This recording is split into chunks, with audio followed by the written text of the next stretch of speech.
In 1973, O.J. Simpson became the first back to run for over 2,000 yards in a single season. O.J., are you a suspect? The trial of O.J. Simpson is over. He is not guilty. It was 25 years ago today that the country learned that Nicole Brown Simpson and her friend Ron Goldman had been brutally murdered. Breaking news, O.J. Simpson, a Pro Football Hall of Famer who would later be tried and ultimately acquitted of double murder, has died at 76 years old after a battle with cancer. Caitlyn Jenner said good riddance to OJ after learning that cancer had killed him. People are upset to hear about OJ Simpson passing away. Some will miss his personality and his content, but others will resent the missed opportunity to convict this man for crimes that so many people believe he's guilty of.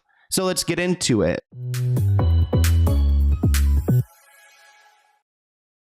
If you aren't subscribed to the Let's Get Into It podcast, then you're only getting half the tea. For longer videos, deep dives, and of course, more of me, subscribe to the Let's Get Into It podcast listed in the description below. Reports claim that O.J. Simpson has passed away. This once big-time football star turned suspected murderer has passed away at the age of 76 due to cancer, which honestly, I did not see this coming. I mean, we talked about O.J. Simpson recently on my podcast channel, Let's Get Into It, and we talked about how he was accused of killing his ex-wife, Nicole Brown. And while that's another story for us to get into, and we have gotten into it on the Let's Get Into It podcast, I want to talk about his passing because I didn't know he was ill with cancer.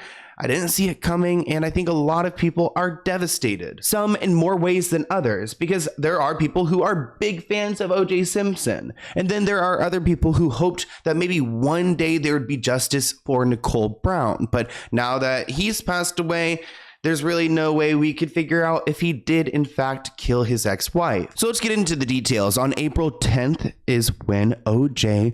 Orenthal? I like that name. Orenthal?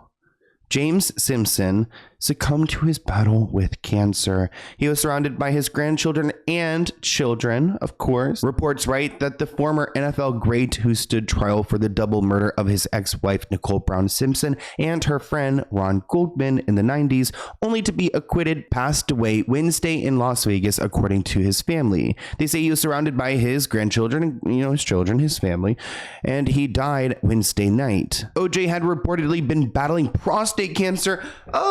Prostate cancer sounds so terrible. I mean, all cancer sounds terrible, but in recent years, and his health took a turn for the worse as of late, with him landing in hospice care within the past few months. Oh no. What about OJ's cancer diagnosis first made rounds in February when a local outlet reported it, although details were hazy, as was OJ's response to the news at the time when he denied he was in hospice but didn't address the cancer reports. Buffalo Bills Hall of Fame running back O.J. Simpson, who was acquitted of the 1994 slayings of his ex-wife and her friend, has died from cancer at the age of 76. He's considered by some to be the greatest running back who ever lived. Simpson was the first man to ever rush for more than 2,000 yards in one season, and he did it in just 14 games. But of course, he's largely remembered for that high-profile murder trial for the killings of his ex-wife, Nicole Brown Simpson, and her friend, Ron Goldman. Adding to the mystery was the fact that OJ actually touched on a cancer diagnosis in 2023 in a video he posted on X when he said he had caught some form of cancer, but suggested he had beaten it. In any case, the cancer came back and claimed his life about a year later. Hospice? Hospice? You talking about hospice? No, I'm not in any hospice. I don't know who put that out there, but whoever put that out there, I guess is like the Donald Singh. Can't trust the media. This report claims that OJ had been looking frail in the lead up to his passing, including during an outing in January when he was spotted using a cane. The last time that OJ posted a video of himself, he was talking about the Super Bowl, where he said he was rooting for his former team, the San Francisco 49ers. He seemed to be in good spirits in that video, and he was seated in his backyard of his home. Hey, Twitter world, it's me, yours truly. Sorry, I kind of lost my voice. I've gone out the last few nights over the holiday, and I just talked to a lot of guys. Everybody comes up, they want to talk football or something. A goes without saying that OJ's life was momentous for a variety of reasons, lots of good and bad, especially in his post-football years. Before that, though, he was a beloved all-American hero on the field. Even after football, he was a bona fide A-lister in Hollywood, acting in tons of movies and in TV shows. Actually, he served as the face and pitchman for Hertz for many years, and that was one of his biggest gigs. Mustang, LTD, or other fine car faster. Hertz, the superstar. You know. Of course, all of that goodwill left in the 90s when he was accused of these murders. His death marks the end to a multi-decade saga of crime and intrigue surrounding OJ, which peaked after the brutal slayings of Nicole and Ron in '94. Even before he was apprehended for questioning by police, OJ led cops on a low-speed chase in his Ford Bronco on the LA freeway, a moment that was nationally televised in one of the most dramatic shared experiences in modern American history. The intersection of the 5 and the 91 freeway. One thing we have been noticing, again, it's a very slow pursuit, followed by numerous highway patrol vehicles, but because of the intensity, it seems like people have heard about what's going on.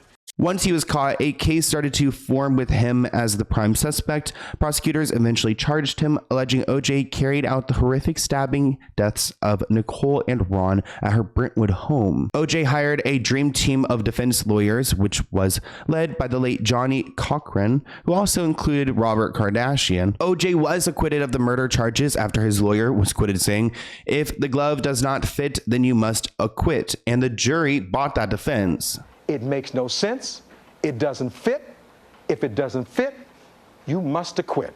In 2007, OJ found himself in more trouble because he went to go and recover sports memorabilia that he believed had been stolen from him, but it wasn't. And of course, he had a weapon, which got him in trouble. Once he got out of prison, he ended up settling down in Sin City, where he has lived a private and peaceful life out of the public eye. Although he has been active on social media, Twitter, with opinions on sports, politics, and other topics. And I also have seen him do interviews like with the Nelk Boys and things like that. Now, of course, we'll never know if OJ had committed these murders or not. I mean, maybe he had told people on his deathbed the truth, which I would be super fascinated to know. Let's look at some of these updates, though. So at 8:20 a.m., Tom Lang, one of the lead detectives who worked on the OJ murder case, tells TMZ, "I have nothing to say. I simply don't care."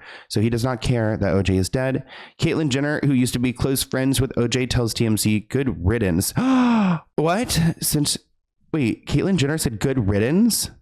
Honey, you are too problematic yourself to be out here telling dead people good riddance. Oh my gosh. Someone said you're next. Oh, funny how things change, right? Yeah, Caitlyn. Yeah.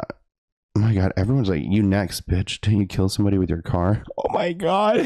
Get her. Get her. The Goldman's attorney, David Cook, tells TMZ OJ died without penance, adding that while he may be gone, his multi-million-dollar judgment is not, and the Goldmans are interested in discerning what money and assets he may have left behind that they can collect. David Cook, the attorney, goes on to say that they'll be exploring their new options now that OJ is dead, including figuring out whether he left behind a fund with his estate that they can pounce on. Because he owes the victim's family money. He does. Either way, this is a really interesting death because of the after effect. I mean, there could be new lawsuits, there could be new battles, there could be new information uncovered that may show that if he committed those crimes, does that mean he's in hell?